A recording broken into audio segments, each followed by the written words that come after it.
Ако ми кажат, че съм стисната, отговарям: благодаря, така е. От тук се отваря вратата на гаража. Всяко отваряне струва 12 цента. Затова го отваряме само веднъж дневно. Ние сме луди спестовници. Дължите ми 12 цента. Аз съм свръхпестелива.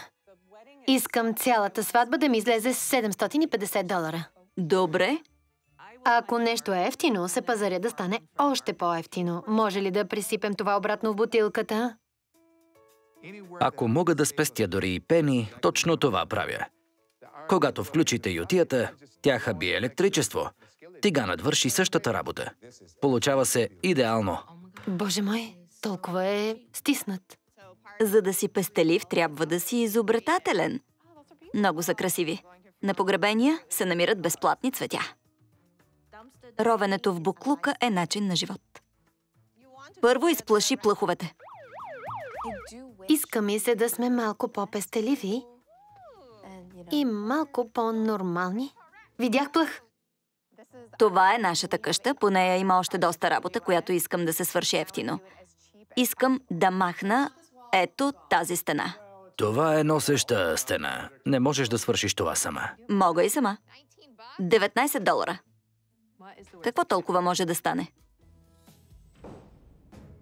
Може да направим сватбата тук. В кабинета на масажиста? Ще ни излезе безплатно. Мамо, моля те, стига. Защо? Писна ми.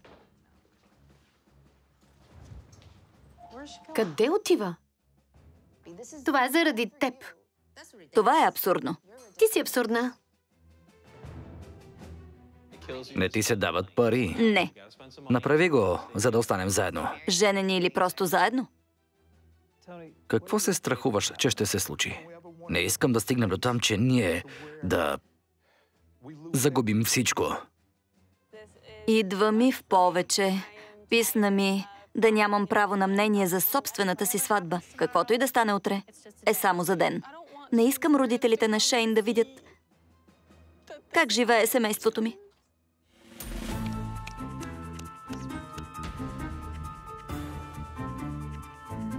Пестеливи семейства.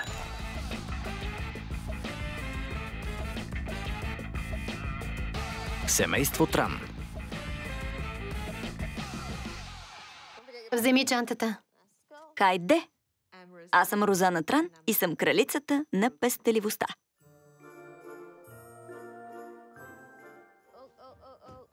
Вече набелязах нещо. Със съпруга ми Дани имаме общо 4 деца. Ние сме луди спестовници. Последния път, когато ровихме в буклука, някой без малко да стъпи върху пирон. Не някой, а аз. И наистина стъпих на пирон. Да. Но оцелях. Да, но за да избегнем потенциални рани и болка, покриваме обувките си с основа от дърво, метал и алумини, за да сме защитени. Връзваме ги, за да не се разместят. Аз съм Елизабет Тран и обичам да пестя пари. Това е вълнуващо предизвикателство и всъщност е като хоби, което споделям със семейството. Наистина мразя плъхове. Хайде! Добре, имахме няколко инцидента с гризачи, затова си носим сирена. Силният звук ги плаши и контейнерът е само за нас. Добре, достатъчно? Добре. Имаме хубава къща и можем да си позволим хубави неща, ако искаме. Но не смятаме, че е необходимо. Ровенето в буклука е начин на живот.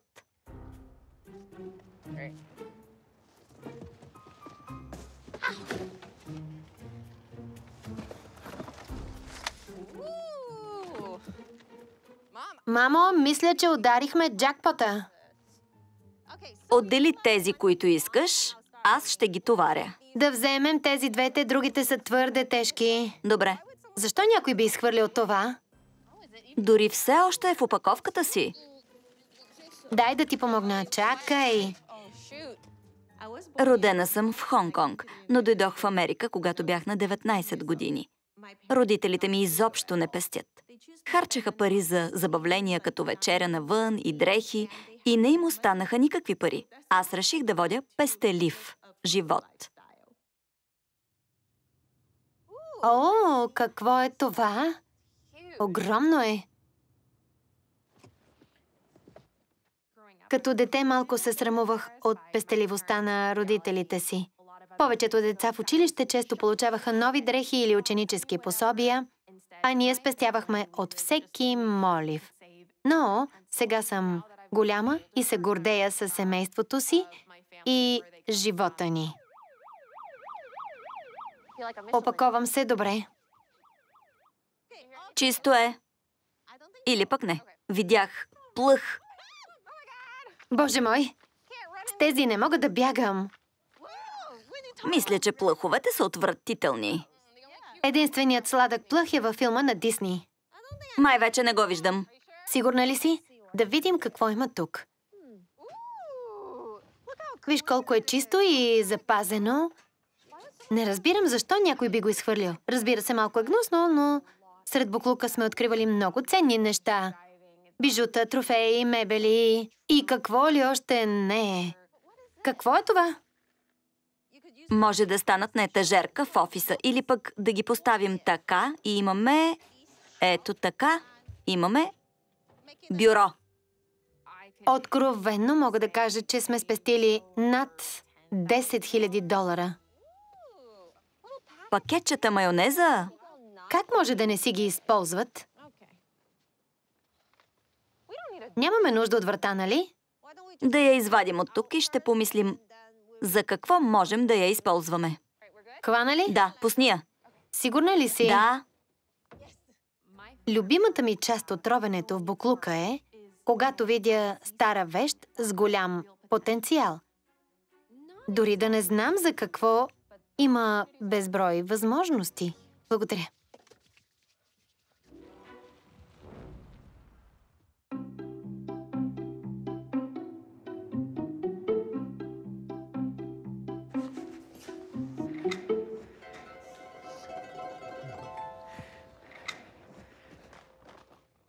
Принцесо, хъпни си.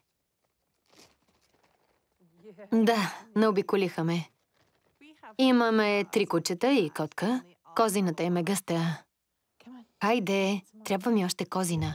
Какво добро момиче си. Когато декоративните ни възглавници се обезформят, добавяме от козината като вата. Дали кучетата различават кучешката от котешка козина във възглавницата? Не мисля, че им пука. Семейство Уотсън. Аз съм Шели Уотсън и по-скоро ще умра, отколкото да купя нещо на дребно или ако не е намалено. Като по-млада не знаех, че родителите ми са пестеливи. Просто бяха такива. Баща ми е пенсиониран учител, а в момента живеят много скъпа и елитна част на Орегон, и то без да е лекар, адвокат или друго, като останалите хора, които живеят там. Уха е добре, какво готвиш? Приготвям паста. С Трейси сме женени от повече от 30 години. И той от много пестеливо семейство. Майка му е кралицата на пестеливостта. В сравнение с нея, аз съм само принцеса. Намачкай ги, а пък аз Добре. ще сложа пастата. Ходя при съседите, за да видя каква паста им е останала. Те ми запазват остатъците и накрая готвя всичко заедно. Така става една голяма тенджера от различни видове паста. Винаги съм била пестелива. Научих и дъщерите си да бъдат такива. Ехо! Ехо! Ашли, Колби, тук сме. В кухнята. Аз съм най-голямото дете в семейството, така че майка ми е обучавала на пестеливост най-дълго мен. Искаш ли да бъркаш? Намачкал съм почти всичко. Добре. Омъжих се за любовта на живота ми, Колби. Женени сме от почти 8 години. Аз какво да помогна? Ще донесеш ли пармезана от хладилника, моля те? Добре, така. Шели намира всякакви откачени начини да спестява пари и да прави неща, за които хората не се сещат. Нямам представа какво се случва в главата й, но за нови хора е почти като културен шок. Готово е.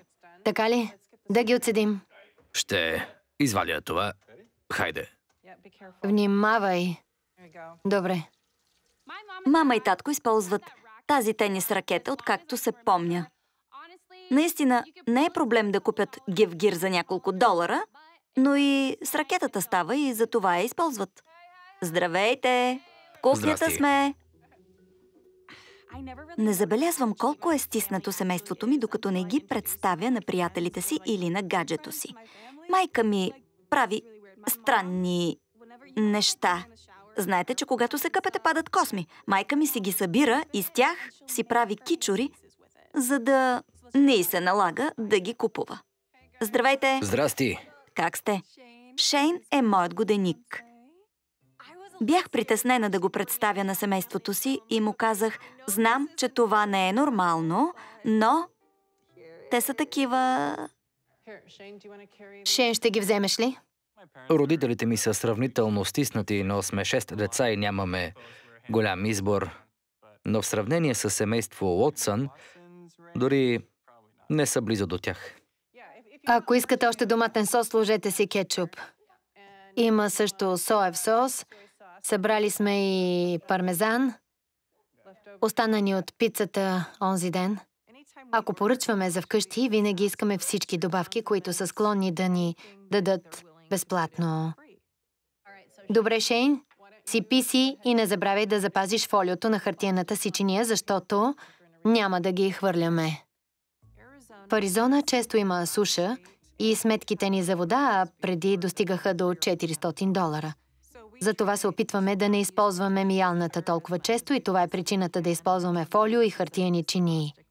Тъй като пестим много вода, сметките ни паднаха до $100. Но защо не слагаш фолиото на порцелановите чинии? Да, Защото хартиените чинии са по-евтини от порцелановите. Всяка струва от 3 до 5 цента, а фолиото за храна струва още по-малко. И тъй като ще използваме фолиото отново, така спестявам 500%. Освен това ще използваме много пъти и хартиените чинии. Ще ми подадеш ли кетчупа? Заповядай. Благодаря. Пазиш ли сватбените ви снимки? да, разбира се. Искам да ги разгледам за идеи. Добре. За сватбата? Майка ми организира сватбата ни за под $1000. Тук ли ще се оженим? Да. На тавана има мрежа. Безплатно е, защото приятел работи тук. Не мога, махам се от тук. Стига! Таванът ще падне. Всичко ще бъде наред. Но мисля, че се получи наистина супер. Бяхме в салона на училището. За украса използвахме коледна декорация. Направихме сандвичи и коктейли. Омъжих се за колби. Може да целунеш булката. Стана незабравима сватба. Не искаме сватбата ни да е като на Ашли. Не се обиждайте. Беше страхотна сватба и всички я помнят. Само ще ти кажа, че нито един гост не е забравил нашата сватба. Ние сме много различни. Кажи ни какво искаш. Не знам, мислех си, че е хубаво да е в клуба. Какво друго? Продължи. Какво друго? Искам и лампички. Много са сладки. Както и розови листенца пред олтара. Общо взето искам сватбата ми да е като приказка.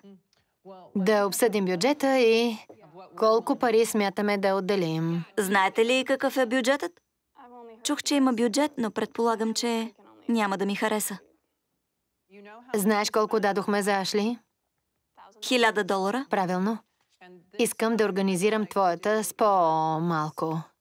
Ще отделим 750. Знаех, че няма да е грандиозна сватба, каквато искам, но 750? Какво по дяволите е това?